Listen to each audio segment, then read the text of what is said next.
പലരും പറയുന്ന ഒരു കാര്യം, രണ്ടുപേരും മാറി നിന്നാൽ മേ ബി അവർ ഒരാൾ ചേഞ്ച് ആവും എന്ന് പറയുന്നുണ്ട്.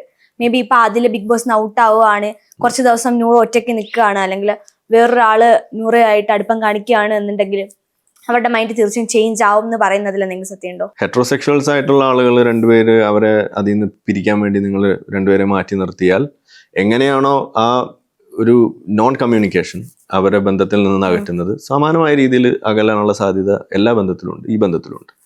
അത് അവരുടെ വേറെ എന്തെങ്കിലും ബയോളജിക്കൽ ചേഞ്ച് വരുന്നുണ്ടല്ല, അത് മറവി ഉണ്ടാക്കുന്ന സാധനം. നിങ്ങൾ വളരെയധികം നിങ്ങൾ സ്നേഹിക്കുന്ന നിങ്ങളുടെ ഉമ്മയോ വാപ്പയോ മരിച്ചു പോയാൽ പോലും 10 വർഷം കഴിഞ്ഞാൽ നിങ്ങൾ ഉമ്മാനോ വാപ്പനെ ഓർക്കുമ്പോൾ ആ ഇൻറ്റൻസിറ്റി ഒന്നും കാണില്ല. മറവിയൊക്കെ എല്ലാവർക്കും ബാധിക്കുന്നതാണ്.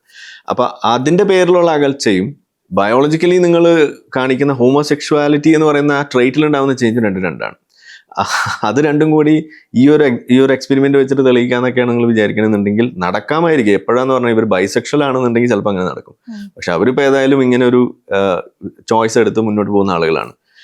അത് അതിൻ്റെ വഴിക്ക് വിടുക എന്നുള്ളതാണ്. ഇനിയിപ്പോൾ അവർ ബൈസെക്ഷൽ ആണോ അല്ലയോ എന്നൊക്കെ നമ്മൾ അന്വേഷിച്ച് അതിൻ്റെ കാര്യം എന്താ ഉള്ളതെന്നാണ് ഞാൻ ചോദിക്കുന്നത്.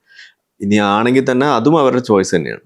ഇനി അങ്ങനെ ഇപ്പോൾ സപ്പോസ് ഇപ്പോൾ ഹെറ്ററോസെക്ഷൽസ് ആയിട്ടുള്ള 2 പേര് ഒരു ബന്ധത്തിൽ വന്നാൽ അത് ഒരിക്കലും മുറിയരുത് എന്നൊരു മാനദണ്ഡം നമ്മൾ വെക്കാറുണ്ടോ? ഇല്ല.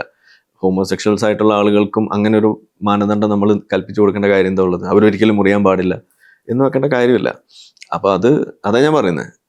ഇതിൻ്റെ തുടക്കവും ഒടുക്കവും ഇത് രണ്ടും അവരുടെ കയ്യിലാണ്. അത് അവരുടെ ചോയ്സാണ്. അതിന് അതിൻ്റെ വഴിക്ക് വിടുക എന്നുള്ളതാണ്.